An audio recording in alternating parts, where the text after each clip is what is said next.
Delta T, ये relation होता है।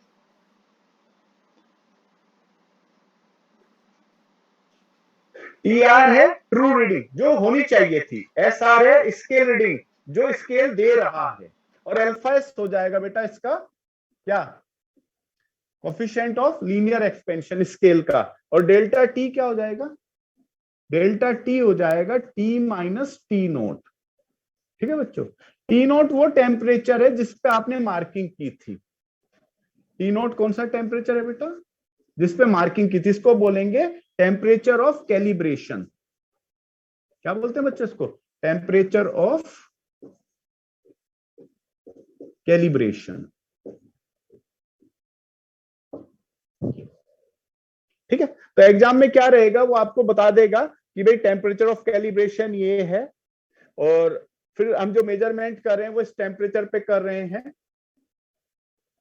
अल्फा एस बोला ना बेटा, coefficient of linear expansion of scale.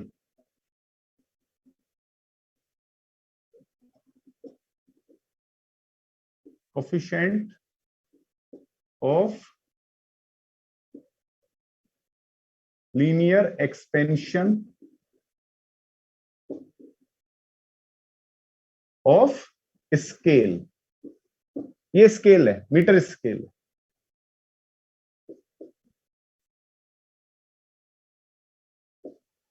This is metre scale, alpha S है इसका लीनियर एक्सपेंशन। नोट कर लो बच्चों, बेटा हेडिंग था effect of temperature on the reading of metre scale, और थोड़ा टाइम पे आया करो क्लास में बेटा, ठीक है। हेडिंग था effect of temperature on the reading of metre scale.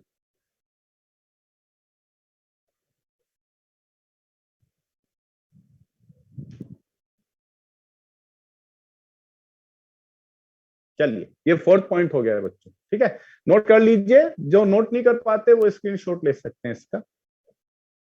अब इसके बाद आता है फिफ्थ पॉइंट, मैंने बोला ना आपको, मैं आपको 7-8 पॉइंट लिखवाऊंगा, जो भी क्वेश्चन है वो इन्हीं में से आ जाएंगे, याद रखना।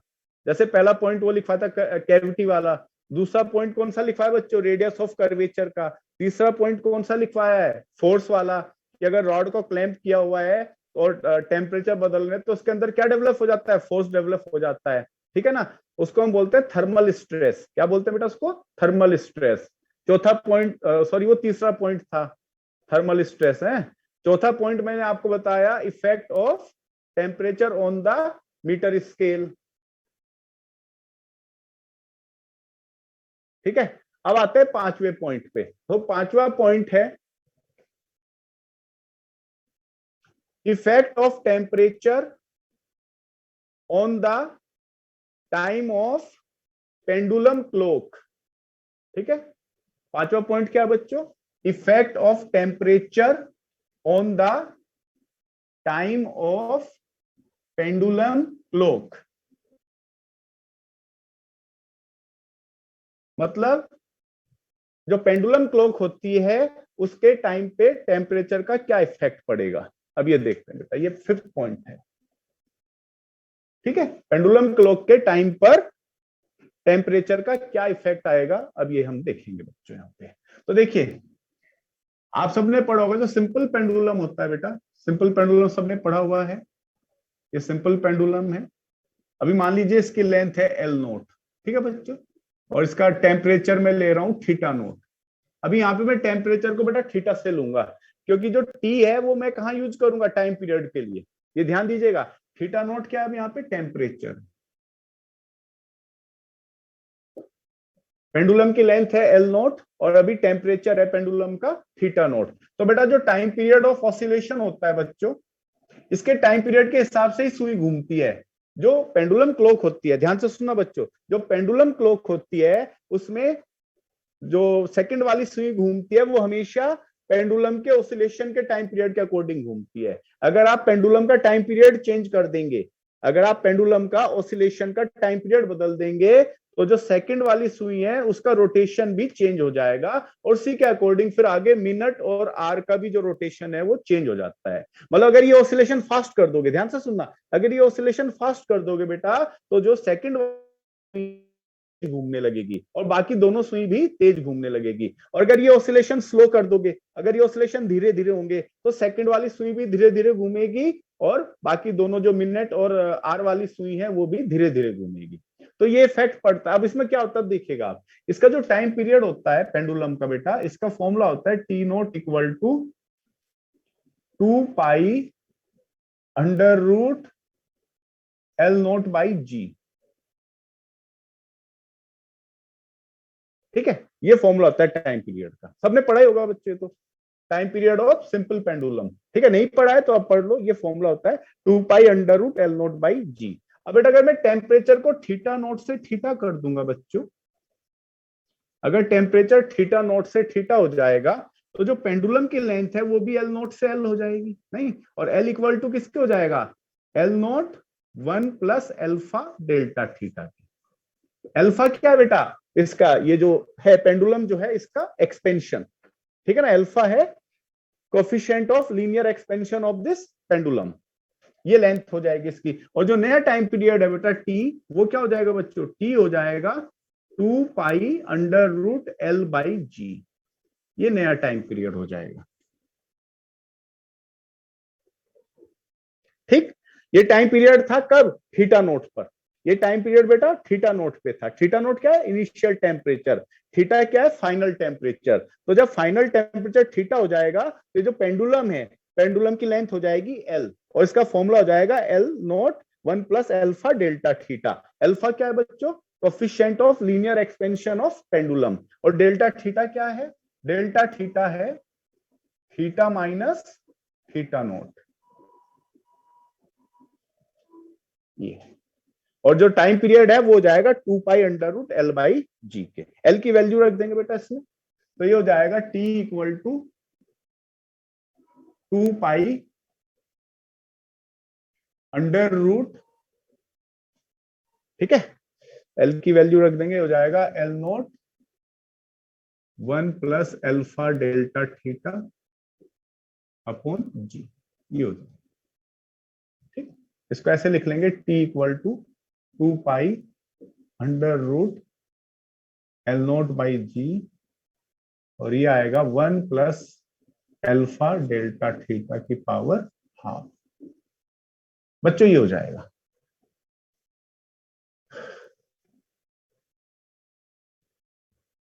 ये आएगा, नहीं। अब यहाँ पे लगा ये क्या है, ये हो जाएगा टी नोट, नहीं, तो टी इक्वल टू हो जाएगा टी नोट, और यहाँ पे हम लगाएंगे बाइनोमियल अप्रोक्सीमेशन। बाइनोमियल अप्रोक्सीमेशन क्या था बेटा, ये हो जाएगा 1 plus half alpha delta theta. ठीक है, ये है बाइनोमियल अप्रोक्सीमेशन, सभी ने पढ़ रखा होगा तो बेटा, तो ये जो पावर है हाफ, ये यहाँ पे आ जाएगी, ये बन जाएगा। तो यहां से ये हो जाएगा T equal to T nought plus 1/2 T nought alpha delta theta, और जो चेंज इन टाइम पीरियड है डेल्टा टी, वो हो जाएगा टी माइनस टी नोट। तो ये आएगा बेटा सोल्व करके, delta T equal to half T nought alpha delta theta, ये है चेंज इन टाइम पीरियड। और ये टाइम पीरियड में चेंज किसकी वजह से आ रहा है बच्चों, टेम्परेचर की, ठीक है ना बेटा, टेम्परेचर में जितना ज्यादा चेंज आएगा टाइम पीरियड में उतना ज्यादा चेंज आएगा, और जब टाइम पीरियड में चेंज आएगा तो उसी हिसाब से क्या होगा, जो घड़ी का टाइम है वो भी चेंज हो जाएगा। बताओ समझ में आया कि नहीं आया बेटा, डन करो इसमें। टेम्परेचर के बदलने से क्या बदलेगी, लेंथ, लेंथ के बदलने से क्या बदलेगा बेटा, टाइम पीरियड, और टाइम पीरियड के बदलने से क्या बदल जाएगा, टाइम बदल जाएगा, ये है। अब बेटा इसमें हेडिंग डालो, change in time of clock for T time, for T time. फिर से मैं रिपीट कर रहा हूं, change in time of clock for T time. ये टी कुछ भी हो सकता है, 24 आवर हो सकते हैं, 48 आवर्स हो सकते हैं, समझ में आ रहा है बच्चों? यहाँ पे जो मैंने टी टाइम लिया बेटा, ये कुछ भी हो सकता है आपका, 24 आवर भी हो सकते हैं, 48 आवर्स भी हो सकते हैं, 72 आवर्स भी हो सकते हैं, इस तरह से। ठीक है, तो इसके लिए हम क्या करेंगे, इसके लिए हम वही बेसिक मैथ लगाएंगे। देखिए बेसिक मैथ क्या था, ये आ रहा है ना इसके अंदर, नहीं आ रहा है यहाँ तक, ये आ रहा है यहाँ तक। चलिए, तो इसमें देखिए हम बेसिक मैथ लगाएंगे, वो क्या है बेटा, डेल्टा टी चेंज आ रहा है बेटा, बल्कि उल्टा करेंगे ना, अपने को ऐसे लिखेंगे, टी नोट टाइम में ऐसे लिखेंगे, टी नोट टाइम में चेंज आ रहा है बेटा डेल्टा टी का। ठीक है बच्चों, टी नोट टाइम में कितना चेंज आ रहा है डेल्टा टी का, एक टाइम में कितना चेंज आएगा, एक टाइम में चेंज आएगा बेटा delta T upon T note का। तो टी टाइम में चेंज आएगा बेटा delta T upon T note into small T का, इतना। और कंफ्यूज मत होना, यहाँ पे ये जो कैपिटल टी है टेम्परेचर नहीं है, टाइम पीरियड है, ये याद रखना बच्चों। यहाँ पे टेम्परेचर नहीं, टेम्परेचर है थीटा, ठीक है ना, थीटा नोट, ये है टाइम पीरियड। तो बेटा टी नोट टाइम में चेंज आया डेल्टा टी का, एक में चेंज आएगा delta T upon T note का, एंड टी टाइम में चेंज आएगा delta T upon T note into T का। तो इसमें आप डेल्टा टी की यहाँ पे वैल्यू रख दें, तो ये हो जाएगा डेल्टा टी इक्वल टू,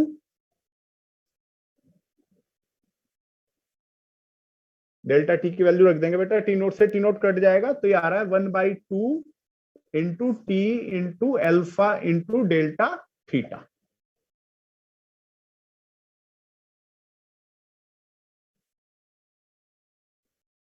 ये आएगा।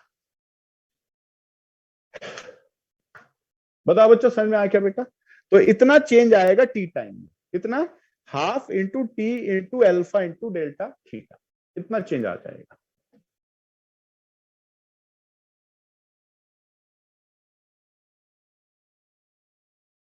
बच्चों नोट हो गया? वैल्यू इसमें रखेंगे ना बेटा, यहाँ पे रखेंगे वैल्यू, अभी एक क्वेश्चन दे देता हूँ, समझ में आ जाएगा। ठीक है ना, वैल्यू कैसे रखनी है समझ में आ जाएगा। चलो लिखो, क्वेश्चन लिखो बेटा इसके ऊपर।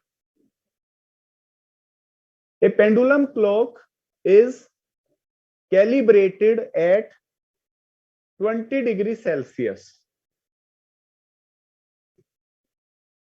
A pendulum clock is, screenshot लेते रहा करो, अगर नहीं नोट कर पा रहे हो बेटा स्क्रीनशॉट जरूर ले लिया करो फिर इसका।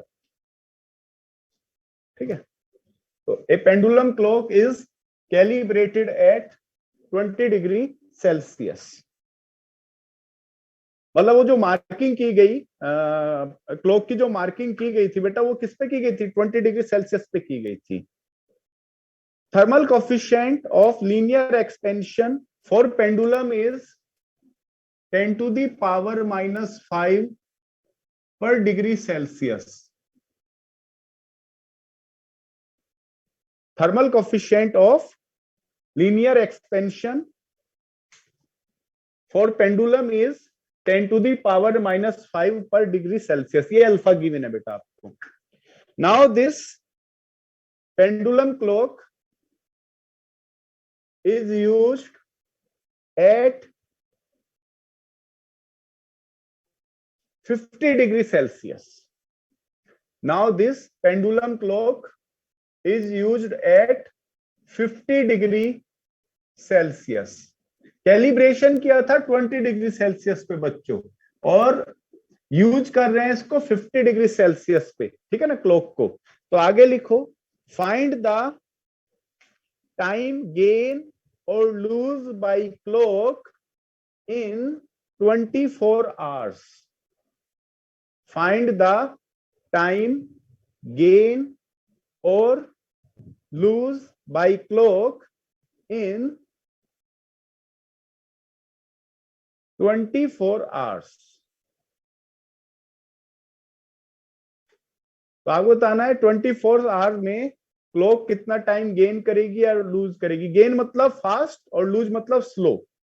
अब यहां से सोचो बच्चों, टेम्परेचर बढ़ाया, बेटा ध्यान से सुनना, आपने टेम्परेचर बढ़ाया है तो टाइम पीरियड बढ़ जाएगा, टाइम पीरियड बढ़ जाएगा तो क्या होगा, ऑसिलेशन होने में टाइम ज्यादा लगेगा, तो घड़ी स्लो हो जाएगी। सुन लिया आप लोगों ने, ध्यान से सुनिएगा। आप जब टेम्परेचर बढ़ाओगे तो बेटा उससे क्या बढ़ता है, टाइम पीरियड बढ़ता है। टाइम पीरियड बढ़ता है तो मतलब अब एक ऑसिलेशन पूरा होने में ज्यादा समय लग रहा है, ज्यादा समय लग रहा है, इसका मतलब घड़ी स्लो हो जाएगी। कम समय लगेगा तो घड़ी फास्ट हो जाएगी। तो यहाँ पे बेटा घड़ी स्लो हो जा रही है। कितना स्लो हो जा रही है 24 घंटे में, ये आपको बताना है। ठीक है, ये जो घड़ी है ये 24 घंटे में कितना स्लो हो जाएगी वो आपको बताना है। फॉर्मूला आपके सामने है, आपको केवल फॉर्मूले में वैल्यू रखनी है, वहां से आंसर आ जाएगा। देखो क्या आ रहा है, तो ये हो जाएगा 1/2 इंटू टाइम कितना है बेटा 24 आवर्स है ना, तो ये हो जाएगा 24 इंटू 3600। अगर सेकंड में बदलें तो, नहीं बच्चों, मैंने टाइम को सेकंड में बदल दिया तो हो गया 24 इंटू 3600 इंटू एल्फा। एल्फा कितना है 10⁻⁻5 है, इंटू डेल्टा टी, तो वो हो जाएगा 30। ये आंसर आएगा बेटा, चेक कर लें आप लोग, सिंप्लीफाई कर लेना। इसमें से 5 पावर है तो 3 यहां से मिल गई, 2 यहां से मिल गई, 3 तो चली गई, बाकी आप सोल्व कर लेना। ठीक है, ये आंसर आ रहा है बच्चों सेकंड में। तो इतने सेकंड से ये स्लो हो जाएगी, फास्ट नहीं होगी, स्लो होगी, क्योंकि टाइम पीरियड बढ़ जाएगा इसमें। तो टाइम पीरियड बढ़ गया तो ऑसिलेशन में ज्यादा समय लगेगा, तो उससे क्या होगा, घड़ी स्लो पड़ जाएगी। ठीक, अगर नोट हो गया है तो आप प्लीज मुझे डन का मैसेज कर दें बच्चों, मैं आगे बढ़ूंगा फिर। फिफ्थ पॉइंट हो गया, 2 पॉइंट और लिखवाने हैं इसमें। ठीक है, 7 पॉइंट लिखवाऊंगा टोटल। अब आता है बेटा 6th पॉइंट। ठीक है, तो 6th पॉइंट आप लिखें, effect of temperature on density. 6th point क्या है बच्चों, effect of temperature on density.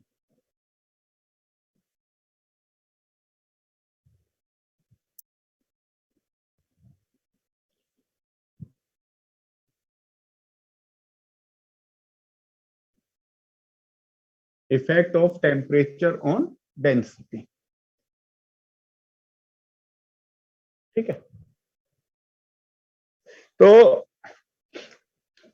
Density का फॉर्मूला होता है बेटा rho equal to mass upon volume. क्यों बच्चों, ये फॉर्मूला होता है डेंसिटी का, rho equal to mass upon volume. अभी मान लो स्टार्टिंग में टेम्परेचर टी नोट है बेटा, टेम्परेचर है टी नोट, और डेंसिटी है रो नोट, वॉल्यूम है वी नोट है। बेटा मास तो वही रहेगा, मास पे कोई फर्क नहीं पड़ेगा, तो मास एम ही ले रहा हूं मैं। अब मान लो मैंने टेम्परेचर कर दिया टी, टेम्परेचर क्या कर दिया बच्चों, टी कर दिया। अब डेंसिटी हो गई है रो, मास वही रहेगा जो था, उसमें कोई चेंज नहीं आएगा, और वॉल्यूम हो जाएगा बेटा वी। बेटा बताओ सही है क्या, देख के बताओ समझ में आ रहा है क्या आपको। पहले टेम्परेचर टी नोट था, वॉल्यूम वी नोट था, डेंसिटी रो नोट थी। अभी टेम्परेचर टी है, वॉल्यूम वी है, डेंसिटी रो है। अब बेटा वी का फॉर्मूला मैंने बताया था आपको, अगर याद हो, V nought 1 plus gamma delta T. क्यों बच्चों, V nought 1 plus gamma delta T, ये वॉल्यूम का फॉर्मूला था। ये यहां रख देंगे तो रो इक्वल टू हो जाएगा M upon V nought 1 plus gamma delta T, ये हो जाएगा। और एम अपॉन वी नोट क्या होता है, एम अपॉन वी नोट होता है रो नोट। तो रो इक्वल टू हो जाएगा बच्चों rho naught 1 plus gamma delta T. ये रिलेशन है बेटा डेंसिटी का टेम्परेचर के साथ। तो नॉर्मली टेम्परेचर के बढ़ाने से डेंसिटी कम होती है, और टेम्परेचर के कम करने से डेंसिटी बढ़ जाती है। नोट कर लीजिए प्लीज इसको, ये 6th पॉइंट था, effect of temperature on the density. तो आपको तो वैल्यू पुट करनी है, मैं बता ही रहा हूं आपको, आपको सब चीजें आनी चाहिए, बस ये जरूरी है बेटा। अभी मैं आज आपको होमवर्क दूंगा इसका, इसकी रेस 1 और रेस 2 दोनों कर लेना बेटा, कल मैं डिस्कस करूंगा। कल तो शायद क्लास नहीं है आपकी, मेरी क्लास नहीं है, क्लास तो है बट मेरी नहीं है कल। तो जब नेक्स्ट क्लास आएगी तो उसमें दोनों रेस डिस्कस करूंगा बच्चों, रेस 1 भी रेस 2 भी। ठीक है, तो आप दोनों कर लेना बेटा।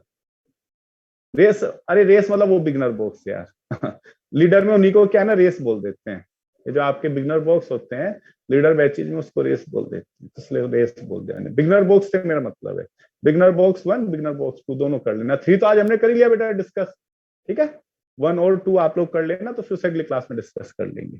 तो आप देखेंगे सब इन्हीं पे फॉर्मुलों पर ही क्वेश्चन आएंगे। ठीक है, नोट हो गया बच्चों, मैं आगे बढ़ू। ये 6th पॉइंट था। अब आता है लास्ट पॉइंट, 7th पॉइंट। इसमें लिखो apparent expansion of liquid,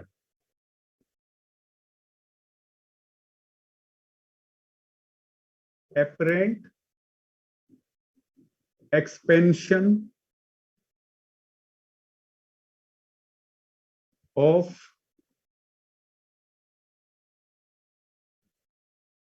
liquid. ठीक है, एपरेंट एक्सपेंशन ऑफ लिक्विड। देखिए क्या है बच्चों, जैसे मान लीजिए कंटेनर में लूं, ये कंटेनर है और मान लीजिए इस कंटेनर का जो कोफिशिएंट ऑफ एक्सपेंशन है वो 0 है, मतलब कंटेनर में कोई एक्सपेंशन नहीं होगा बच्चों। 0 होने का मतलब क्या है कि टेम्परेचर बदलने से कंटेनर में कोई एक्सपेंशन बेटा नहीं होगा। ठीक है, अभी मान लो इस कंटेनर में कुछ लिक्विड है, ये कुछ लिक्विड भरा हुआ है कंटेनर के अंदर, इसकी हाइट है h नोट और कंटेनर का क्रॉस सेक्शन एरिया है बेटा AC। ठीक है, तो अभी इस लिक्विड का जो वॉल्यूम होगा बच्चों वो हो जाएगा V nought equal to AC into H nought. ठीक है, this is the volume of liquid. अभी टेम्परेचर है T nought, temperature is T nought, समझिएगा बच्चों। अब मान लो मैंने टेम्परेचर बेटा डेल्टा टी से चेंज कर दिया, डेल्टा टी से टेम्परेचर बढ़ा दिया, तो लिक्विड का वॉल्यूम बढ़ जाएगा ना बच्चों। अब बेटा लिक्विड का वॉल्यूम ये हो जाएगा, ये हो जाएगा delta V, change in volume. और इसका फॉर्मूला क्या होता है डेल्टा V का, इसका फॉर्मूला मैंने लिखा था बेटा आपको, V note 1 plus gamma L delta T.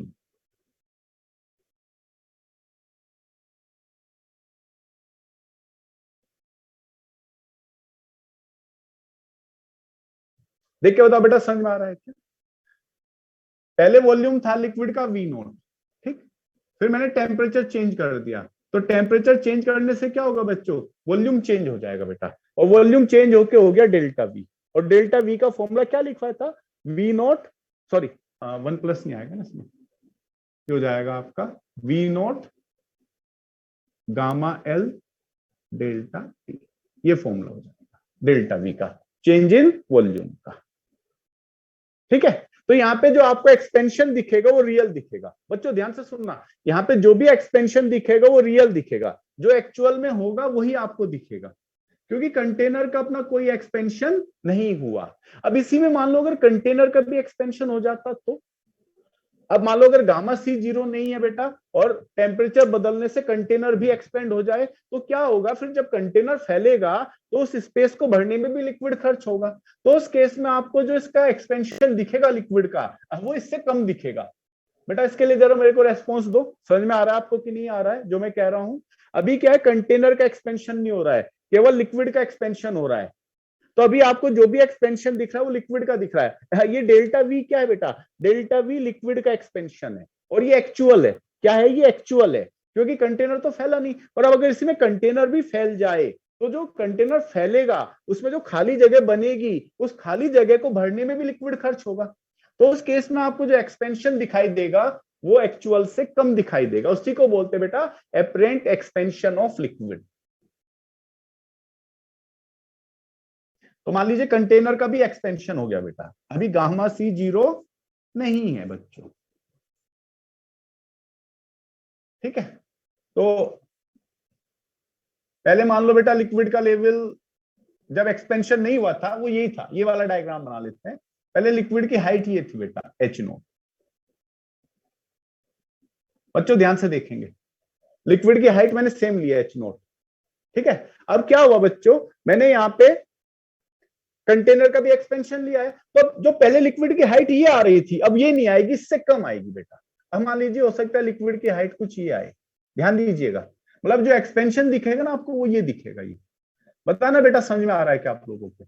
जो लिक्विड का एक्सपेंशन है जो कि पहले ये दिख रहा था, पहले जो एक्सपेंशन आपको ये दिख रहा था वो ये दिखेगा, पहले से कम दिखेगा, और अब इसकी हाइट हो जाएगी ये H, इसको मैं क्या लिख रहा हूं बेटा H। और ऐसा क्यों हुआ बेटा, एक्सपेंशन पहले से कम क्यों दिख रहा है, क्योंकि कंटेनर का भी एक्सपेंशन हो गया।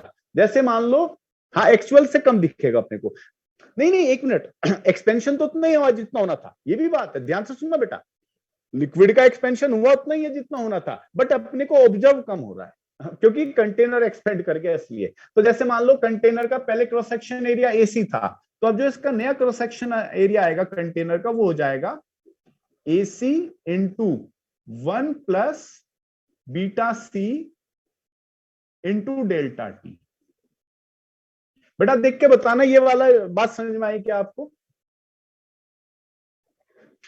ये जो कंटेनर का मैंने लिखा है क्रॉस सेक्शन एरिया वो लिखा है एसी इंटू 1 प्लस बीटा सी इंटू डेल्टा टी। बीटा क्या है? बीटा है कोफिशिएंट ऑफ सुपरफिशियल एक्सपेंशन बच्चों, ठीक है। बीटा सी को आप 2 अल्फा सी भी लिख सकते हैं। बीटा सी को क्या लिख सकते हो? 2 अल्फा सी। और गामा सी को क्या लिख सकते हो बेटा? गामा सी को लिख सकते हो 3 अल्फा सी।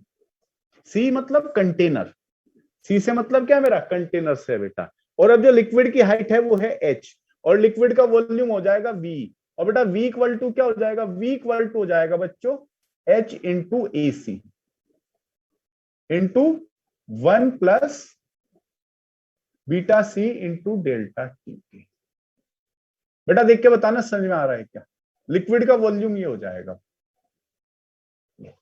Height into cross section area. क्या हो जाएगा बेटा? Volume height into cross section area. Height क्या है? एच। क्रॉस सेक्शन एरिया क्या है? AC into 1 plus beta C delta T. AC क्या है बेटा? Initial cross section area. और अभी टेम्परेचर कितना कर दिया है? टेम्परेचर कर दिया है टी, ठीक है। तो अच्छा, और वॉल्यूम का एक और फॉर्मूला होता है क्या? वॉल्यूम का एक फॉर्मूला होता है बेटा V equal to V nought 1 plus gamma L delta T, liquid के लिए। क्या बच्चों? एक फॉर्मूला ही है बेटा वॉल्यूम का। इन दोनों फॉर्मूले को इक्वेट कर दो, इसको और इसको, तो इससे क्या होगा? आपको एच मिल जाएगी, ये हाइट मिल जाएगी बेटा। करो इन दोनों को इक्वेट करो। देखो ये भी लिक्विड का वॉल्यूम है बेटा, ध्यान से सुनना। ये भी लिक्विड का वॉल्यूम है, ये भी लिक्विड का वॉल्यूम है, फॉर्मूले अलग है। ये वो वाला फॉर्मूला हो गया तुम्हारा एक्सपेंशन वाला, और ये हो गया तुम्हारा हाइट इंटू क्रॉस सेक्शन वाला फॉर्मूला। तो इन दोनों वॉल्यूम को इक्वेट करने से अपने को क्या मिल जाएगा? एच मिल जाएगा, लिक्विड की हाइट मिल जाएगी कंटेनर में। करना बेटा इक्वेट, देखो क्या आएगा। यह हो जाएगा H into A C into 1 plus beta C delta T equal to V nought. V nought क्या था? एसी इंटू एच नोट, नहीं, AC into H nought 1 plus gamma L delta T. ये आएगा बच्चों, ठीक है। ये हो जाएगा। इन दोनों वॉल्यूम को मैंने इक्वेट कर दिया, वी नोट की जगह ले लिया AC into H nought. AC से एसी कैंसिल हो जाएगा, तो एच इक्वल टू आ रहा है H nought 1 plus gamma L delta T upon 1 plus beta C delta T. ये आएगा।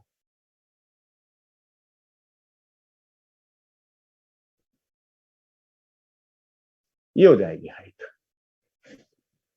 नोट कर लीजिए, थर्मल एक्सपेंशन फाइनली कंप्लीट हो गया बेटा, ठीक है। आप देख सकते हैं इतने पॉइंट्स लिखवा दिए कि आप भी समझ गए होंगे कि इसके बाहर कुछ नहीं बन पाएगा। नहीं, जितना बन सकता है सब लिखवा दिया आपको बेटा, जो भी पूछ सकता है एग्जाम में सब बता दिया आपको।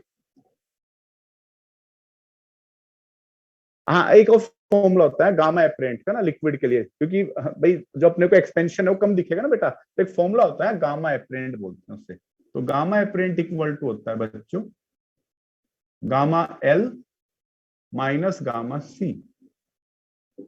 ये फॉर्मूला होता है गामा एपरेंट का। आप समझ गए होंगे इसका मतलब अपने को जो लिक्विड का एक्सपेंशन दिखेगा वो ये दिखेगा। एक्चुअल में तो उतना ही हुआ जितना हुआ है, बट दिखेगा इतना। ये इसका मतलब गामा एपरेंट बोलते हैं इसको। बच्चों नोट हो जाए तो बेटा डन कर देना।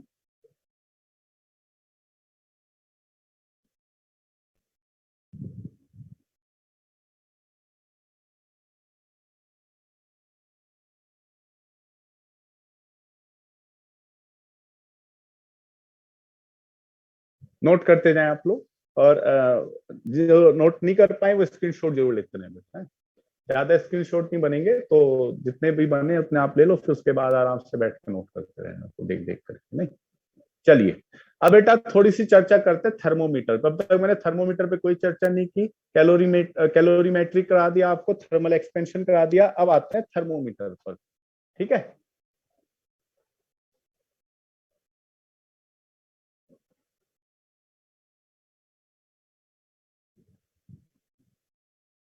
हेडिंग डाल लेंगे थर्मोमीटर। थर्मोमीटर तो आप सब जानते हैं बेटा, थर्मोमीटर का काम होता है टेम्परेचर मेजर करना। यहाँ पे जो हम थर्मोमीटर यूज कर रहे हैं बच्चों, वो करेंगे मर्क्यूरी बेस। कौन सा थर्मोमीटर? Mercury base. तो इसमें क्या होता है, टेम्परेचर के अकॉर्डिंग जो मर्क्यूरी का लेवल है वो चेंज होता है, ठीक है ना। तो हेडिंग डालेंगे थर्मोमीटर।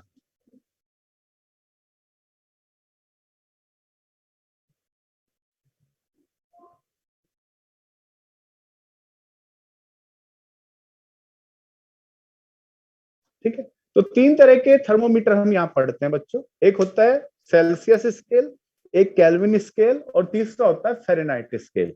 चौथा थर्मोमीटर मैं एक अपने उसका लूंगा चॉइस का, एक अननोन थर्मोमीटर, ठीक है ना, उसको मैं नाम दे दूंगा एक्स स्केल। उस वाले थर्मोमीटर को क्या नाम दे दूंगा? X scale. तो यहाँ पे हम टोटल 4 थर्मोमीटर बनाएंगे बच्चों, हम बना लीजिए। आप सबने पढ़ रखे होंगे 3 थर्मोमीटर। तो थर्मोमीटर मतलब स्केल जो है 3, Celsius scale, kelvin scale and Fahrenheit scale. तो उसी का इनके बीच के जो रिलेशन है वो आज मुझे आपको पढ़ाने, मुझे पता है वो आपको आते हैं वैसे रिलेशन, बट फिर भी एक बार रिवाइज करा दूंगा मैं आपको। तो 4 थर्मोमीटर बना लेते हैं बेटा।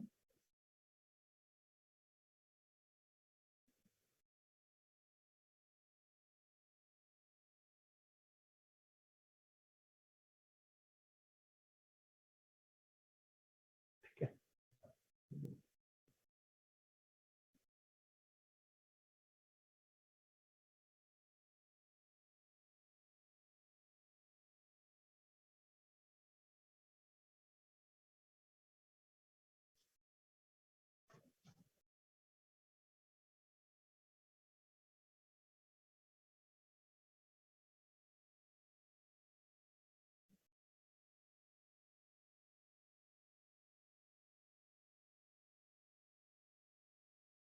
ये ये 4 थर्मोमीटर आप बना लो।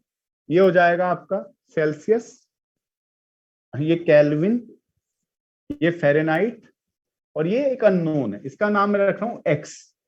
एक्स मतलब अननोन। ये अब बेटा थर्मोमीटर में आपने देखा होगा मार्किंग रहती है, डिग्री बनी होती है, नहीं मार्किंग करके रखते हैं ना। तो उस मार्किंग को करने के लिए रेफरेंस चाहिए होता है अपने को। तो यहाँ पे हम 2 रेफरेंस पॉइंट लेंगे बच्चों। एक रेफरेंस पॉइंट होता है ट्रिपल पॉइंट ऑफ वाटर, और एक रेफरेंस पॉइंट होता है बॉइलिंग पॉइंट ऑफ वाटर। तो लिखो बेटा, for marking on the thermometer, for marking on the thermometer we take two reference points. We take 2 reference points, triple point of water and boiling point of water. ठीक है, 2 reference point लेंगे, एक होता है triple point of water और एक होता है boiling point of water. Boiling point तो आपको पता है बेटा, जिसपे वाटर बॉइल करता है। ट्रिपल पॉइंट क्या है वो मैं बता देता हूं। ट्रिपल पॉइंट में क्या होता है, वाटर जो होता है वो लिक्विड, सॉलिड और वेपर तीनों फेज में एक साथ एग्जिस्ट करता है। सुना आपने बेटा? ट्रिपल पॉइंट का मतलब क्या होता है, उसमें पानी भी रहेगा, आइस भी रहेगी और साथ में वेपर भी रहेगा, और ये पूरा कॉम्बिनेशन एक इक्विलिब्रियम में रहेगा। मतलब जो लिक्विड का मास है वो लिक्विड का मास कांस्टेंट रहेगा, जो वेपर का मास है वो वेपर का मास कांस्टेंट रहेगा, और जो आइस का मास है वो आइस का मास कांस्टेंट रहेगा। तो ये जो कॉम्बिनेशन बनता है ये बहुत मुश्किल है, आसान नहीं है इसको बनाना, लेकिन जो कॉम्बिनेशन बनता है इसको कहते हैं ट्रिपल पॉइंट ऑफ वाटर। आप लिखना चाहे तो लिख लो, मैं एक बार बोल देता हूं बेटा, ट्रिपल पॉइंट की डेफिनेशन लिख लीजिए आप लोग। at triple point at triple point at triple point water coexist in its all 3 phases. At triple point water coexist in its all 3 phases। Bracket में लिख लेंगे water comma ice comma vapour. Bracket में क्या लिखेंगे बेटा, water comma ice comma vapour, bracket बंद, in equilibrium. In equilibrium.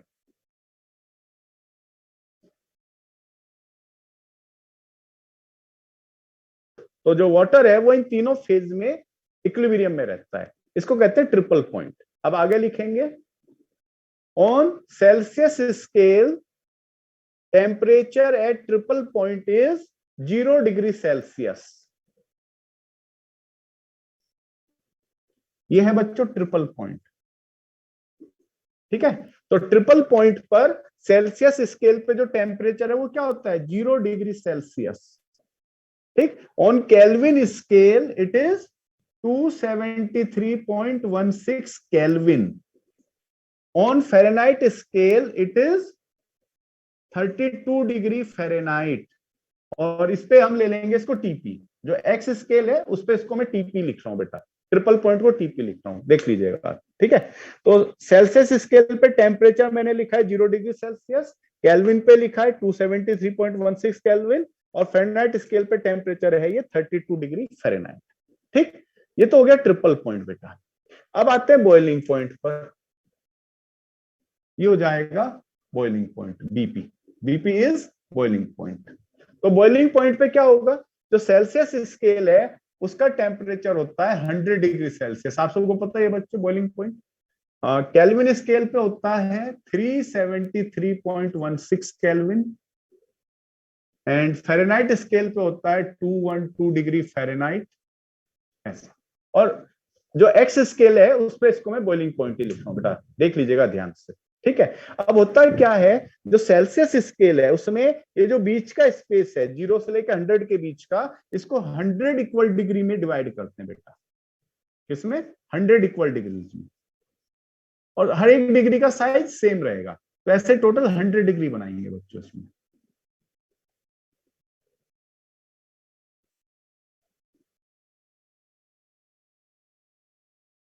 Hundred degree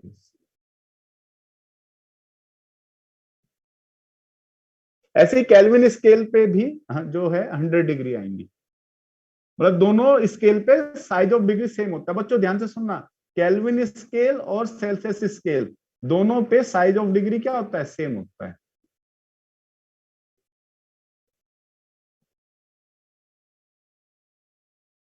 इसमें भी 100 डिग्री आएंगी।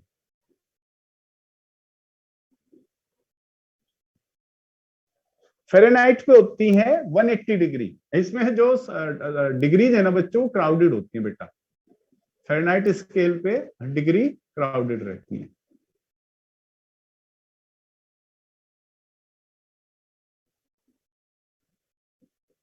इसमें डिग्री का साइज भी छोटा रहेगा, नहीं, क्योंकि उतनी जगह में आपको कितनी डिग्री करनी बेटा, 180 डिग्री बनानी है, ऐसा, ठीक है, समझ में आया। तो यहाँ पे 100 डिग्री होंगी, यहाँ पे भी डिग्री समझते हो ना, मार्किंग, अरे मार्किंग रहती है ना यार, कलर से मार्किंग कर देते हैं थर्मोमीटर के ऊपर, उसको डिग्री बोलते हैं। तो यहाँ पे 100 डिग्री आएंगी, यहाँ पे 100 डिग्री आएंगी, और यहाँ पे आएगी 180 डिग्री। वो अननोनस को छोड़ देते हैं, अभी इसका कुछ नहीं होता है, अननोन पे कुछ नहीं लिखना आपको। तो ये हो गए 3 स्केल आपके। अब मान लो हमने कोई टेम्परेचर है टी, ये कोई टेम्परेचर है बेटा टी, ठीक। अब सेल्सियस स्केल पे इसकी वैल्यू आ रही है टीसी बच्चों, सेल्सियस स्केल पे इसकी वैल्यू क्या आ रही है, टीसी। केल्विन स्केल पे इसकी वैल्यू आ रही है बेटा टीके, फ़ारेनहाइट स्केल पे इसकी वैल्यू आ रही है टीएफ, एंड एक्स स्केल पे इसकी वैल्यू आ रही है टीएक्स। एक चीज और याद रखना बेटा, ध्यान से सुनिएगा, सेम टेम्परेचर पर तीनों स्केल में या चारों स्केल में या पांचों स्केल में मर्क्यूरी का लेवल सेम रहेगा।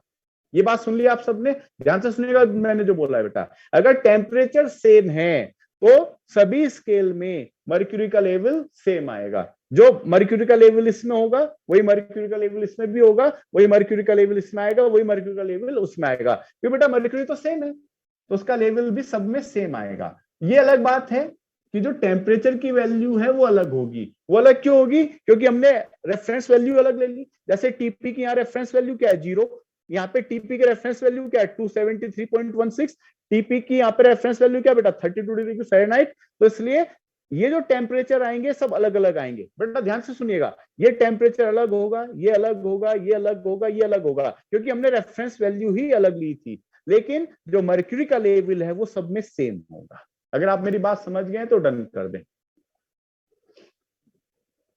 सभी स्केल में मर्क्यूरी सेगा एट सेम टेम्परेचर। आप टेम्परेचर बदल देंगे तो मर्क्यूरी का लेवल भी बदल जाएगा, ऐसा है, लेकिन वो रहेगा सब में सेम। अब इनमें बेटा एक रिलेशन होता है, वो रिलेशन बहुत इंपॉर्टेंट है, वो मैं लिख पा रहा हूं, बस वही फॉर्मूला है, उसी से आपके सारे क्वेश्चन बनेंगे बच्चों। वो फॉर्मूला आप देखो क्या था। तो फॉर्मूला है बेटा, ऊपर मैं लिखूंगा 100 माइनस 0, नीचे मैं लिखूंगा TC माइनस 0 इक्वल टू, फिर ऊपर मैं लिखूंगा 373.16 माइनस 273.16, नीचे आएगा टी के माइनस 273.16 इक्वल टू, फिर 212 माइनस 32 अपॉन, नीचे TF minus 32 is equal to, ऊपर आएगा BP माइनस TP, नीचे आएगा TX माइनस TP। ये फॉर्मूला है। जो भी क्वेश्चन आता है इसी पे बेस आता है। वो आपने रिलेशन पढ़े हुए हैं ना, TC TK के, TC TF के, TK TF के, वो भी आप यहां से डेराइव कर सकते हो। और अगर एग्जाम में कोई अननोन स्केल दे दे बेटा तो उसके लिए भी आप यहाँ फॉर्मूला डेराइव कर सकते हो। देख के बताओ बेटा समझ में आया कि नहीं आया। अच्छा, गैसेस स्टेट में पढ़ चुके हो बच्चों, बहुत बढ़िया बेटा। चलिए अच्छा, तो रिविजन हो गया आप लोगों का, वहां भी पढ़ लिया, यहाँ पे पढ़ लिया, दोनों जगह पढ़ लिया आप लोगों ने, है नहीं? तो ये तो और अच्छी बात है बेटा। तो थर्मोमीटर में इतना ही था। अब आप क्या करना, अब सुनो, आप बिगनर बॉक्स 1 और बिगनर बॉक्स 2 करके देखना, और आप देखोगे बेटा जो थ्योरी पढ़ाई है ना, उस थ्योरी से आपके सारे क्वेश्चन बनते चले जाएंगे। और बिगनर बॉक्स छोड़ो, मैं तो कह रहा हूं आप प्रीवियस ईयर के भी क्वेश्चन उठा के करोगे ना, वो भी बन जाएंगे आपके, ठीक है ना? केवल बिगनर बॉक्स की बात नहीं है, बात है जो लास्ट ईयर के अपने क्वेश्चंस आए हैं वो भी आप ट्राई करना, वो भी बनेंगे, ठीक है? चलिए, तो ये कंप्लीट हो गया। आज क्या कंप्लीट कर दिया हमने? थर्मल एक्सपेंशन कंप्लीट कर दिया एंड थर्मोमीटर कंप्लीट कर दिया। अब हेडिंग डालो बच्चों, हीट ट्रांसफर। नेक्स्ट टॉपिक आता है अपना हीट ट्रांसफर। ये थोड़ा सा इंटरेस्टिंग है और इजी भी है इनसे, बाकी से।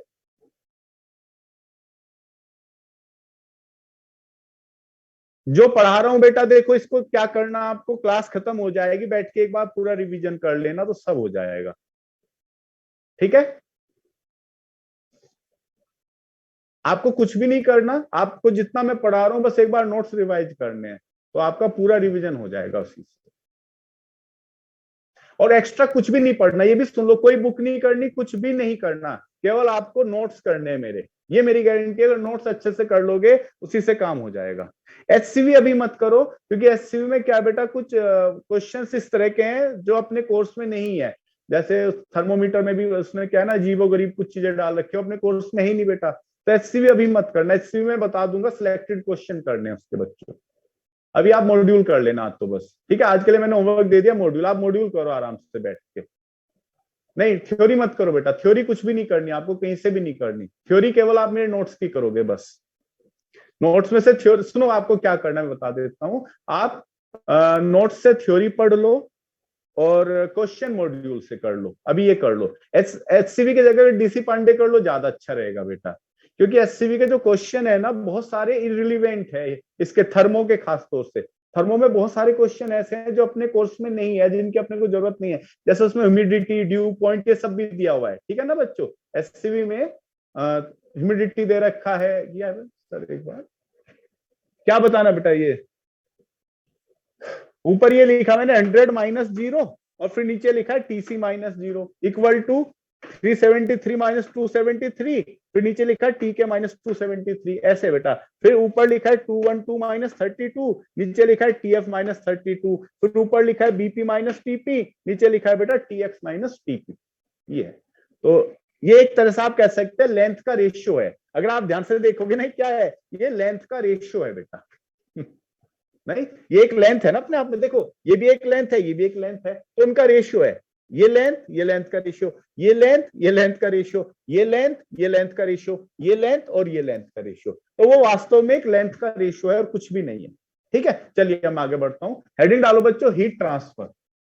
ठीक है, क्लियर है आपको क्या करना है? थ्योरी मेरे नोट से पढ़ेंगे और अभी सबसे पहले मॉड्यूल लगाएंगे, तो उसके बाद आप कोई दूसरी बुक लगाना चाहे लगा ले। अभी मैं एचसीवी सजेस्ट नहीं कर रहा बेटा यहाँ पे, क्योंकि एचसीवी के जो क्वेश्चन है वो बहुत रिलीवेंट नहीं जाते हीट में, तो उसमें आपका टाइम भी वेस्ट होता है, आप बहुत ज्यादा कंफ्यूज रहते हैं। और वो थ्योरी भी अपने कोर्स में नहीं है बच्चों, ऐसा भी नहीं कि वो आईआईटी के कोर्स में चलो पढ़ा दे तुम्हें। ठीक है, तो इसलिए उसको भी अवॉइड ही करना।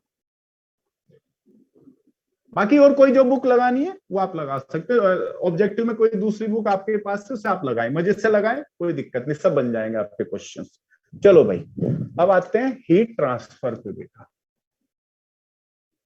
हीट ट्रांसफर, तो हीट ट्रांसफर बेटा नाम से ही पता चल रहा है अपने को, हीट ट्रांसफर का मतलब है हीट का एक जगह से दूसरी जगह ट्रांसफर होना। क्यों बच्चों, बेटा नाम से समझ में आ रहा है ना, हीट ट्रांसफर मतलब हीट का एक जगह से दूसरी जगह जाना। अब बेटा हीट ट्रांसफर ना तीन तरह से होता है, इसके तीन मोड है बच्चों हीट ट्रांसफर के। एक है कंडक्शन,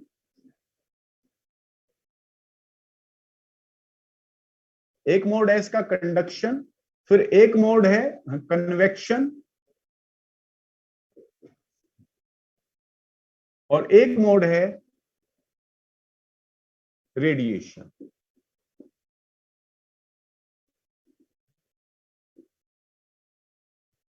ठीक है, पिछले दो अभी ये मतलब जो पढ़ा है चैप्टर थर्मल एक्सपेंशन, इसमें मेरे को न्यूमेरिकल नहीं कराया। न्यूमेरिकल इसलिए नहीं कराया बेटा कि उसकी जगह मैंने आपको फॉर्मूले बता दिए हैं, तो उनमें वैल्यू पुट करनी है, वो आप कर ही लेंगे। तो वहां पे थोड़ा मैंने टाइम सेव किया आज अपना, क्योंकि मुझे पता था कि मैं क्वेश्चन दूंगा भी तो आपको वैल्यू पुट करनी है, वो आप कर लोगे ऐसे भी। इसमें क्वेश्चन मैं कराऊंगा आपको, कंडक्शन पे नंबर ऑफ क्वेश्चन बहुत ज्यादा कराऊंगा। ठीक है, तो क्योंकि इसमें फॉर्मूला नहीं है, इसमें फॉर्मूला एक ही है। वैसे जब बात यह है बेटा, कंडक्शन में बस एक ही फॉर्मूला है और फिर उसी फॉर्मूले पे सवाल बनते हैं, तो इसमें नंबर ऑफ क्वेश्चंस ज्यादा करेंगे कंडक्शन में। कन्वेक्शन में कोई फॉर्मूला ही नहीं है, केवल ये थ्योरेटिकल है, और रेडिएशन में फॉर्मूलों की भरमार है।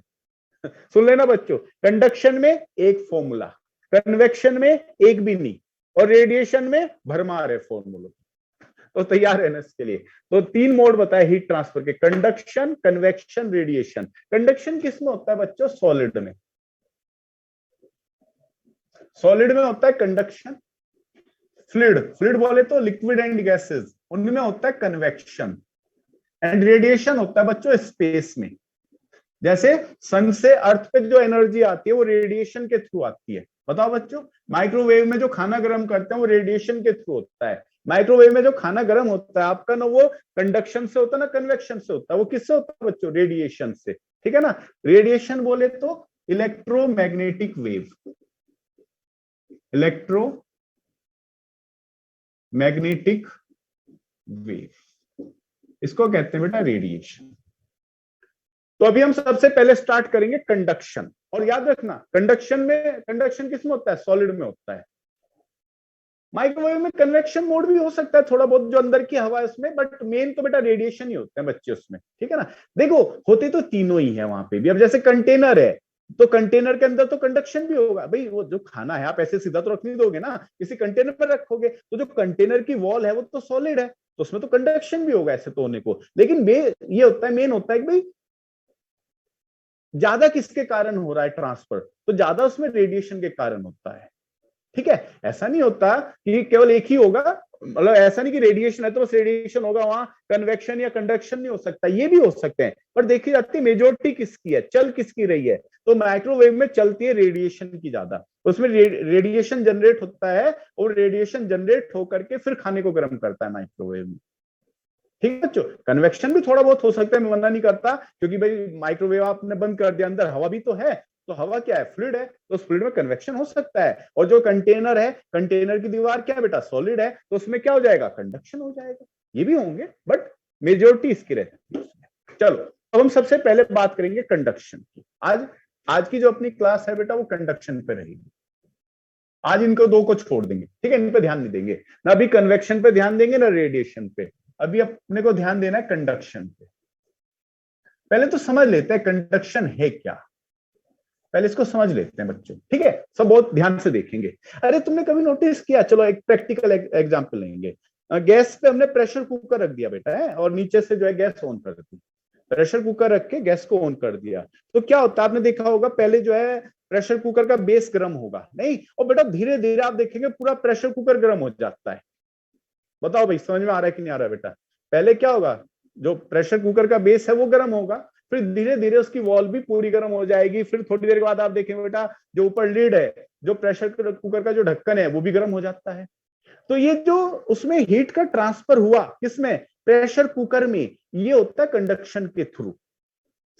ना इसमें रेडिएशन है ना इसमें कन्वेक्शन है, इसमें क्या है बेटा, इसमें कंडक्शन है। हाँ ये हो सकता है कि आपने प्रेशर कुकर के अंदर पानी रखा हो, वो पानी भी गर्म हो रहा हो, तो वो जो पानी गर्म होगा वो होगा कन्वेक्शन के थ्रू। बच्चों ये बताना बेटा मेरी बात समझ में आई क्या आपको?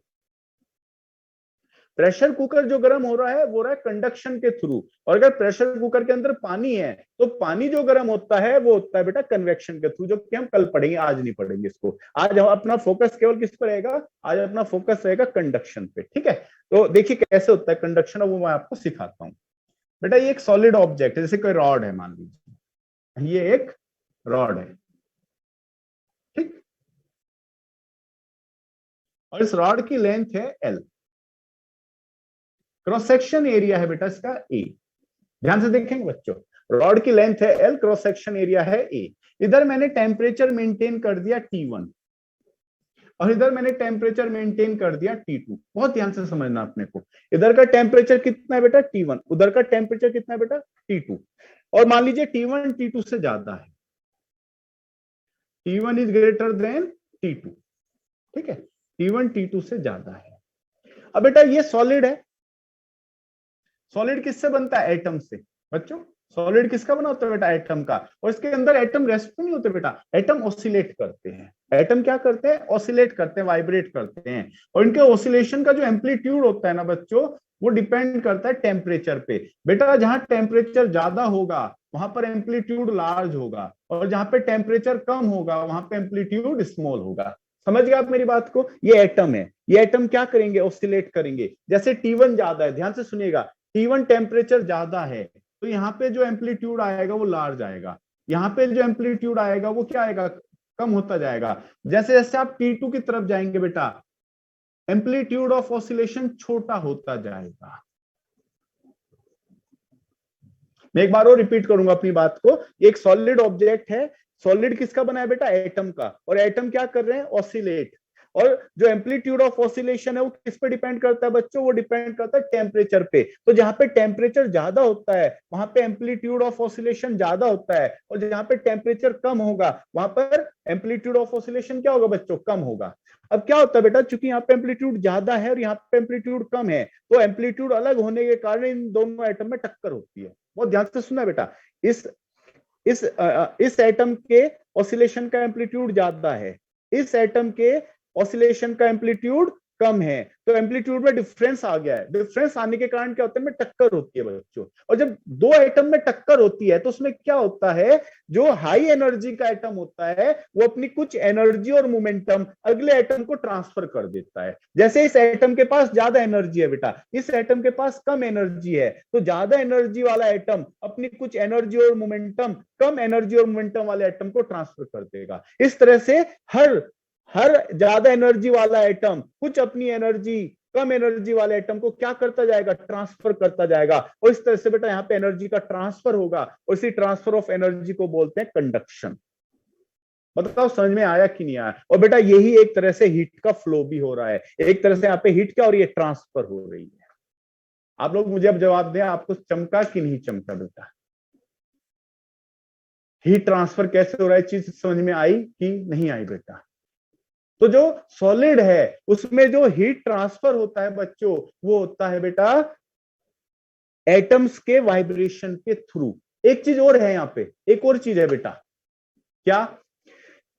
अब ये सॉलिड भी दो तरह के होते हैं, कंडक्टर और नॉन कंडक्टर, ठीक है ना बेटा? सॉलिड भी दो तरह के होते हैं, कंडक्टर, नॉन कंडक्टर। कंडक्टर में क्या होते हैं, फ्री इलेक्ट्रॉन होते हैं, नॉन कंडक्टर में फ्री इलेक्ट्रॉन नहीं होते। तो नॉन कंडक्टर में केवल हीट ट्रांसफर का एक ही तरीका होता है, वाइब्रेशन ऑफ एटम। और कोलिजन ऑफ एटम। क्यों बच्चों? जो नॉन कंडक्टर है उसमें हीट केवल एक ही तरह से ट्रांसफर हो सकती है, किसमें? नॉन कंडक्टर में, due to vibration of atom. लेकिन जो कंडक्टर्स होते हैं उनके अंदर होते हैं बेटा फ्री इलेक्ट्रॉन्स। कंडक्टर में क्या होते हैं बच्चों? फ्री इलेक्ट्रॉन होते हैं, और वो फ्री इलेक्ट्रॉन भी हीट को ट्रांसफर करने में पार्टिसिपेट करते हैं। ध्यान से सुनेंगे सब बच्चे बेटा, कंडक्टर में क्या होते हैं? फ्री इलेक्ट्रॉन, और कहीं ना कहीं वो फ्री इलेक्ट्रॉन भी हीट को ट्रांसफर करने में क्या करते हैं? पार्टिसिपेट करते हैं। इसीलिए मेटल्स और कंडक्टर में हमेशा हीट ट्रांसफर नॉन मेटल से ज्यादा होता है। मतलब नॉन मेटल में भी हीट ट्रांसफर होगा, सुन लीजिए, हीट ट्रांसफर तो पत्थर में भी होगा बेटा। आप पत्थर को गर्म करेंगे वो भी गर्म हो जाएगा, प्लास्टिक को गर्म करोगे वो भी गर्म हो जाएगी, वुड को गर्म करोगे वुड भी गर्म होती है यार, ऐसा थोड़ा है कि वुड गर्म नहीं होगी। हीट ट्रांसफर तो सब में होता है, पत्थर में भी होता है, वुड में भी होता है, प्लास्टिक में भी होता है। लेकिन जितना तेजी से हीट ट्रांसफर मेटल में होगा, कंडक्टर्स में होगा, नॉन कंडक्टर में उतना तेजी से हीट ट्रांसफर नहीं होता। उसके पीछे कारण क्या होता है बच्चों? उसके पीछे कारण होता है फ्री इलेक्ट्रॉन्स। ये जो फ्री इलेक्ट्रॉन है बेटा, ये ब्राउनियन मोशन करते हुए एनर्जी को ट्रांसफर करते हैं। इसीलिए आपने देखा होगा बच्चों, कभी ध्यान से सुनिएगा, जब आप प्रेशर कुकर को गैस पर रखते हैं तो प्रेशर कुकर तो बहुत तेजी से गर्म होता है, लेकिन उसका हैंडल उतनी तेजी से गर्म नहीं होता। कभी नोटिस किया चीज आप लोगों ने बच्चों? जितनी तेजी से प्रेशर कुकर गर्म होता है उतनी तेजी से कभी उसका हैंडल गर्म नहीं होता। कारण, प्रेशर कुकर किसका बना है बेटा? मेटल का। और हैंडल किसका बना है? प्लास्टिक का। तो प्लास्टिक में तो फ्री इलेक्ट्रॉन नहीं होते, इसलिए उसमें हीट ट्रांसफर स्लो होता है बच्चों। इसीलिए इनके जो हैंडल होते हैं ना, वो हमेशा नॉन कंडक्टर के बनाए जाते हैं। जैसे तवा होता है, तवे का हैंडल किसका होता है? वुड का। नहीं, क्योंकि उसमें फ्री इलेक्ट्रॉन नहीं होते, तो उससे क्या होता है? हीट ट्रांसफर स्लो होता है हैंडल में, तो उससे उसको उतारने में आसानी रहती है कंटेनर को। बताओ कॉन्सेप्ट चमका कि नहीं चमका? मुझे जवाब दो बेटा। बेटा वो तो माना है मैंने, T1 ज्यादा है, मान के चल रहा हूं बेटा। एक बात बता, जब हम टेम्परेचर डिफरेंस मेंटेन करेंगे किसी एक को तो मानेंगे ना ज्यादा बेटा। अब या तो T1 को ज्यादा मानेंगे या T2 को, कोई एक को तो ज्यादा मानेंगे। अब तुम कहोगे गुरुजी दोनों ही टेम्परेचर सेम कर दो।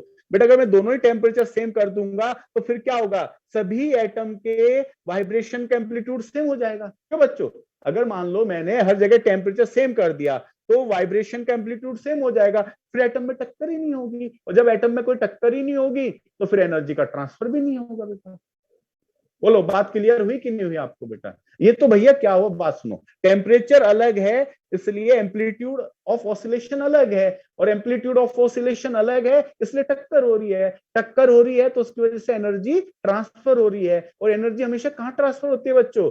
हाई एनर्जी पार्टिकल से लो एनर्जी पार्टिकल को। कोलिजन सब बच्चों ने पढ़ ही रखा है, आप सबको पता है बेटा, जब दो पार्टिकल में टक्कर होती है तो उसमें हमेशा जो हाई एनर्जी का पार्टिकल होता है उसकी कुछ एनर्जी लो एनर्जी वाले पार्टिकल को क्या हो जाती है? ट्रांसफर हो जाती है। बस ये है। इस पे लिखवा दो बेटा, थोड़े पंक्तियों के लिखवा दूं आपको?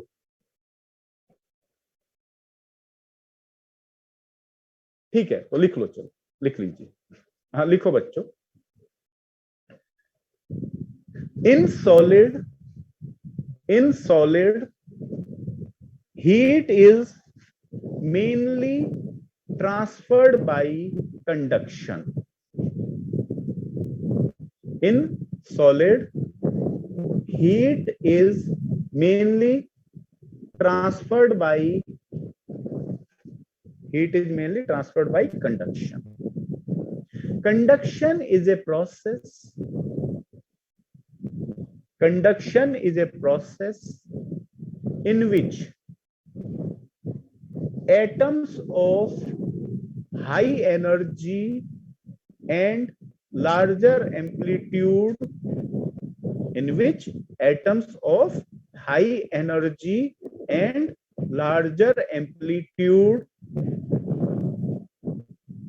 collide with atoms of low energy and low amplitude. ठीक है बच्चों, collides with atoms of low energy and low amplitude. Due to this collision between atoms, due to this collision between atoms। बेटा मेरे हिसाब से वॉइस डिस्टरबेंस नहीं होना चाहिए बच्चों। क्या सबको वॉइस डिस्टरबेंस आ रहा है क्या?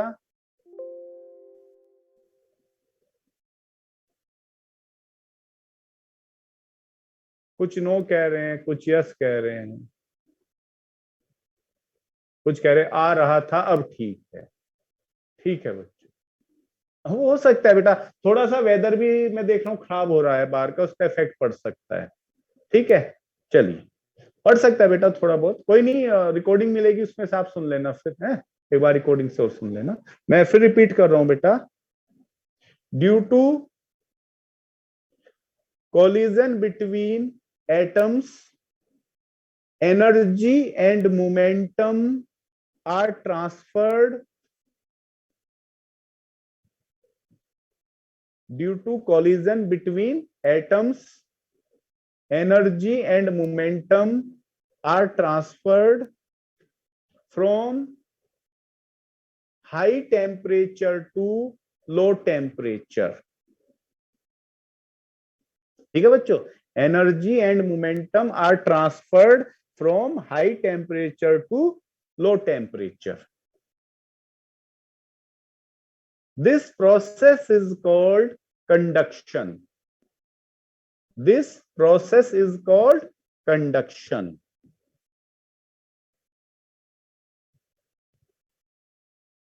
इन conduction energy or heat is being transferred but mass is fixed। but mass is fixed। बच्चों बहुत ध्यान से लिखना, मैं जो लाइन लिख रहा हूं बेटा, इन कंडक्शन एनर्जी और heat is being transferred but mass is fixed. भाई एक चीज बताओ बेटा, अभी हमने प्रेशर कुकर का एग्जांपल लिया। आप प्रेशर कुकर को गर्म करते हो तो उसका मास थोड़ी कहीं जाता है, मास तो वहीं रहता है ना। उस प्रेशर कुकर के अंदर हीट का ट्रांसफर होता है। मुझे बच्चों जवाब दो, यस और नो। जब आप प्रेशर कुकर को गर्म करोगे तो क्या उसका मास ट्रांसफर होगा? क्या जो प्रेशर कुकर है क्या उसका मास ट्रांसफर होता है? नहीं, मास ट्रांसफर नहीं होता बेटा, केवल प्रेशर कुकर के अंदर हीट ट्रांसफर होती है। तो कंडक्शन में कभी भी मास ट्रांसफर नहीं होता बेटा, कंडक्शन में हमेशा क्या ट्रांसफर होता है? एनर्जी एंड मोमेंटम, और वो भी किसके द्वारा? एटम के कोलिजन के द्वारा। It is just like wave. ये कैसे बच्चों? जैसे वेव, वेव में क्या होता है? एनर्जी तो चलती है, मास नहीं चलता। नहीं, जब वेव चलती है तो उसमें क्या होता है बच्चों? एनर्जी तो चलती है लेकिन मास नहीं चलता। वही सेम चीज यहाँ पे हो रही है, यहाँ पे एनर्जी तो चल रही है, मास नहीं चल रहा। हाँ थोड़ा बहुत ऑसिलेशन है, वो भी मना नहीं करता, ऑसिलेशन है, बट इसका मतलब ये थोड़ा ना बेटा कि एटम यहाँ से यहाँ चला गया। बच्चों बहुत ध्यान से सुनना मेरी बात को बेटा, ऑसिलेशन हो रहा है बट इसका मतलब ये नहीं कि एटम यहां से यहां चला गया। एटम यहीं पे है, यहीं पे रहकर ऑसिलेट कर रहा है। ठीक है ना, सब एटम अपनी अपनी जगह ऑसिलेट कर रहे हैं और उनमें क्या हो रहा है? टक्कर हो रही है, उसी टक्कर में एनर्जी एंड मोमेंटम ट्रांसफर हो रहे हैं। मोमेंटम इसलिए बेटा क्योंकि वेलोसिटी का चेंज आएगा। सुनो, जब ये एटम इससे इसमें टक्कर मारेगा तो इस एटम का जो ऑसिलेशन की वेलोसिटी है वो बदल जाएगी ना। तो जब ऑसिलेशन की वेलोसिटी बदल जाएगी तो इसका मोमेंटम भी बदल जाएगा, इसलिए मैं बार बार मोमेंटम वर्ड यूज कर रहा हूं। हाँ ये मतलब वेव की तरह, बिल्कुल बेटा बिल्कुल। Conduction is just like a wave. हाँ लॉन्गिट्यूडनल वेव भी कह सकते हैं आप, इसको कह सकते हैं बेटा। तो यहाँ पे आप कह सकते हैं कंडक्शन में जो हीट का ट्रांसफर हो रहा है it is an example of wave. बिल्कुल बोल सकते हैं, एक वेव का एग्जाम्पल बन रहा है कहीं ना कहीं अपने आप में, क्योंकि वेव की डेफिनेशन ही है बच्चों। वेव की डेफिनेशन क्या है? जिसमें एनर्जी का ट्रांसफर हो लेकिन मास का ट्रांसफर ना हो। यहाँ पे भी तो वही हो रहा है बच्चों, एनर्जी का ट्रांसफर हो रहा है, मास का ट्रांसफर नहीं हो रहा। मास वही है, बस वहीं रह के ऑसिलेट करता रहता है ऐसा। चलो आगे बढ़े बच्चों।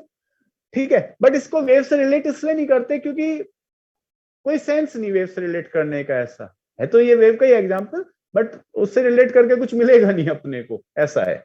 तो ये हो गया। हाँ अब आगे लिखो बच्चों, यहां तक तो आपको बढ़िया समझ में आ गया कि भाई एटम में कोलिजन हो रहा है, कोलिजन के कारण हीट ट्रांसफर हो रही है। और एक और बात याद रखना बेटा, हमेशा जो हीट ट्रांसफर होगा वो high temperature to low temperature होगा।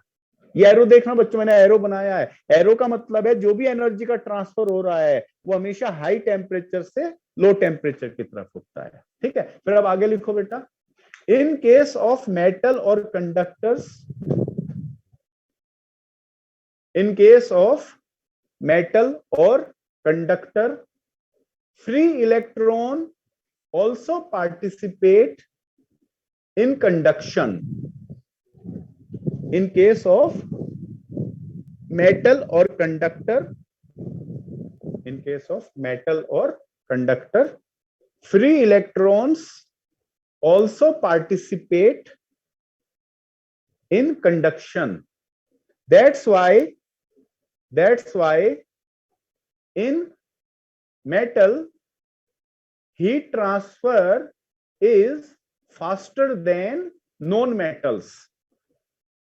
That's why in metal heat transfer is faster than non-metals. ठीक है बच्चों, तो जो मेटल होती है उनमें हीट का जो ट्रांसफर है वो हमेशा नॉन मेटल से ज्यादा होगा। जैसे वुड है, प्लास्टिक है, हाँ, और क्या है, पत्थर है, ये सब क्या है, ये नॉन मेटल है, तो इनमें हीट का ट्रांसफर स्लो होता है।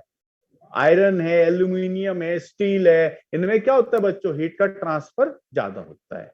चलिए अब हेडिंग डालिए, rate of heat transfer in steady state.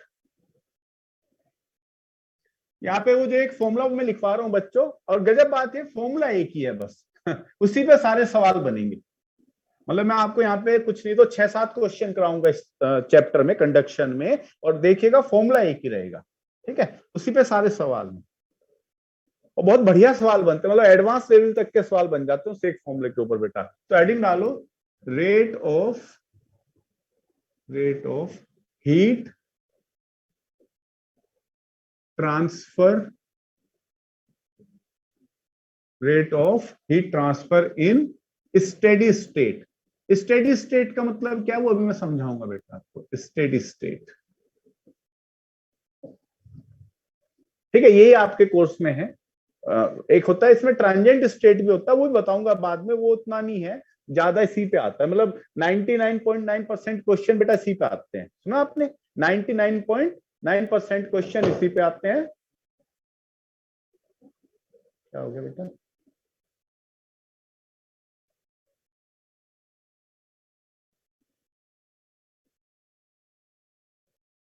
अरे क्या लिखते रहते हैं, डिस्टर्ब पूरा क्या डिस्टर्ब हो जाता है, तुम तो लिख देते, मुझे कई बार देखना पड़ता है बेटा। हेडिंग था rate of heat transfer in steady state, दिख रहा है ना सबको, दिखने में तो कोई दिक्कत नहीं। Rate of heat transfer in steady state, तो स्टेडी स्टेट का मतलब क्या होता है वो मैं आपको समझाऊंगा। देखिए, फिर इसी में एक होती है ट्रांजिएंट स्टेट, वो मैं आपको कल कराऊंगा, आज नहीं, आज केवल स्टेडी स्टेट पे चर्चा करेंगे बेटा, ठीक है। ट्रांजिएंट स्टेट की चर्चा कल तो क्लास ही नहीं है अपनी, मतलब दूसरे सब्जेक्ट की है, फिजिक्स की नहीं है कल आपकी, तो ट्रांजिएंट स्टेट को परसों पढ़ेंगे हम लोग। अब देखो क्या है ये जैसे ये एक रॉड है बेटा, बहुत ध्यान से देखना है बच्चों, ये एक रॉड है, क्रॉस सेक्शन एरिया है ए, क्रॉस सेक्शन एरिया क्या है इसका, ए। इधर का ये टेम्परेचर है T1 और इधर का टेम्परेचर है बेटा T2, ठीक, एंड वही T1 is greater than T2।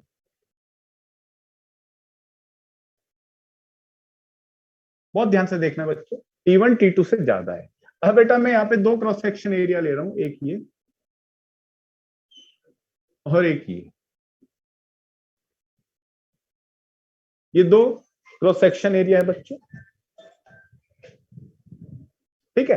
अब मान लीजिए dt टाइम में यहां से जो हीट पास हुई वो है dq1, ठीक है बच्चों, dt टाइम में यहां से dq1 हीट पास हुई और यहां से जो हीट पास हुई वो है dq2, टाइम सेम है, बहुत ध्यान से समझना सबको बेटा।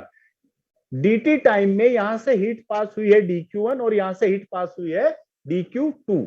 तो स्टेडी स्टेट का मतलब क्या होता है बेटा, जितनी हीट यहां से पास होगी उतनी हीट यहां से भी पास होगी, मतलब बीच में एब्जॉर्प्शन नहीं होगा।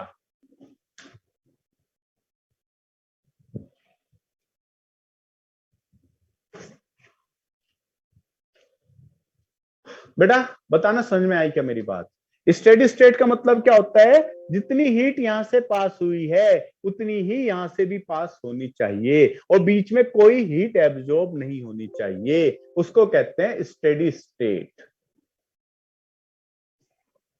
अगर बीच में हीट एब्जॉर्ब हो गई बच्चों तो फिर ये दोनों हीट सेम नहीं हो सकती बेटा, उसको कहते हैं ट्रांजिएंट स्टेट। कौन सी स्टेट?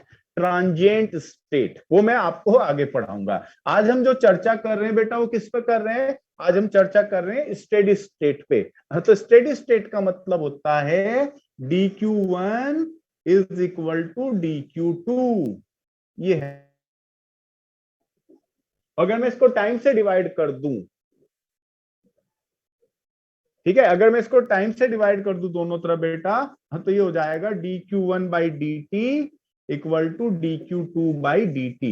इसको कहते हैं बच्चों rate of flow of heat. ये जो मैंने लिखा है इसे क्या बोलेंगे? इसे कहेंगे rate of flow of heat. हाँ बेटा मुझे पता है टाइम हो गया है, फॉर्मूला लिखवा के फिर मैं आज क्लास यहीं पे ओवर करूंगा। ठीक है, rate of flow of heat. ये इसका सिंबल होता है H। क्या होता है इसका सिंबल बेटा? H। ये, और इसे क्या बोलते हैं? Rate of flow of heat. इसकी यूनिट हो जाएगी बेटा जूल पर सेकंड। नहीं, क्या यूनिट है इसकी? जूल पर सेकंड और वॉट। ये इसकी यूनिट हो जाएगी, जूल पर सेकंड और वॉट। ठीक है, इसे कहते हैं rate of flow of heat. तो ये क्या होता है?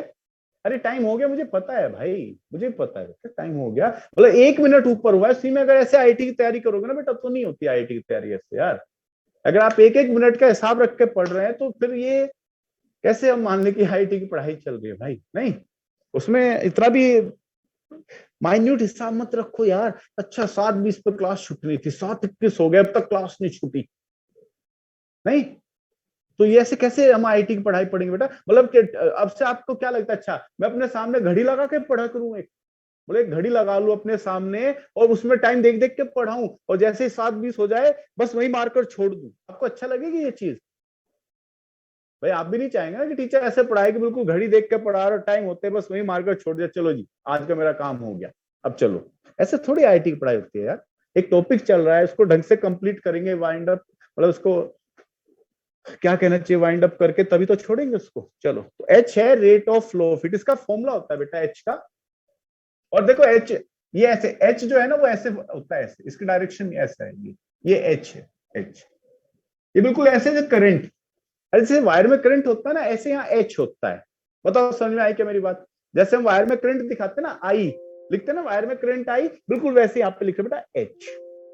H is equivalent to current. H किसके इक्विवेलेंट है? करंट के। तो ऐसा है, तो इसका फॉर्मूला होता है यहाँ पे एच का। इसको ऐसे भी लिख सकते हो आप, D Q by D T, H equal to D Q by D T.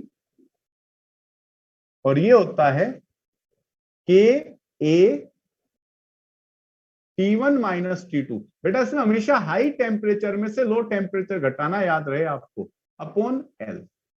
ये फॉर्मूला होता है इसका एच का, के ए T1 minus T2 upon L. T1 और T2 तो समझ गया आप। T1 क्या है? High temperature. T2 क्या है बेटा? Low temperature. और एल क्या है? लेंथ। एल इसकी लेंथ हो जाएगी। और बेटा ए क्या है? Cross section area. बचा क्या? के। तो के है थर्मल कंडक्टिविटी ऑफ मटेरियल। के क्या है बच्चों? Thermal conductivity.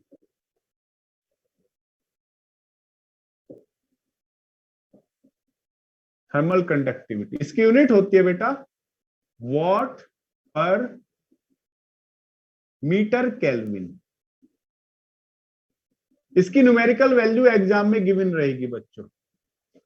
के आपको घर से याद करके नहीं जाना, के की जो भी न्यूमेरिकल वैल्यू है वो एग्जाम में दी जाएगी। और के को क्या बोलते हैं बच्चों?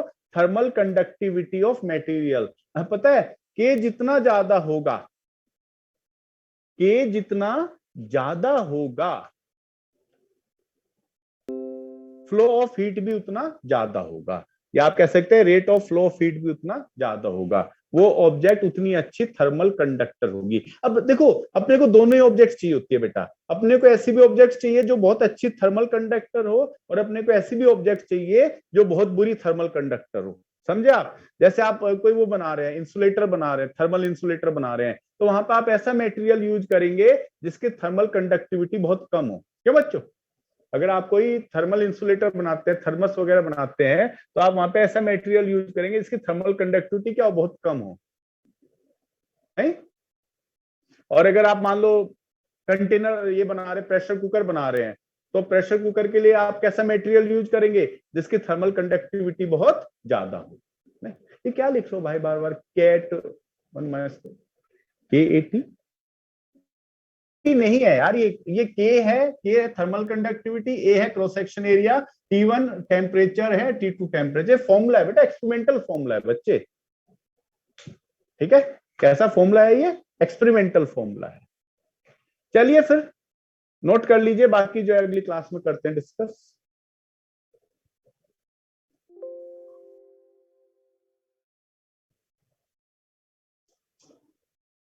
जिसको नोट करना है वो नोट कर ले बेटा, उसके बाद में जो है क्लास ऑफ कर दूंगा। फिर परसों मिलते हैं, तो परसों इस पे क्वेश्चंस करेंगे। फॉर्मूला तो हो गया आज ये।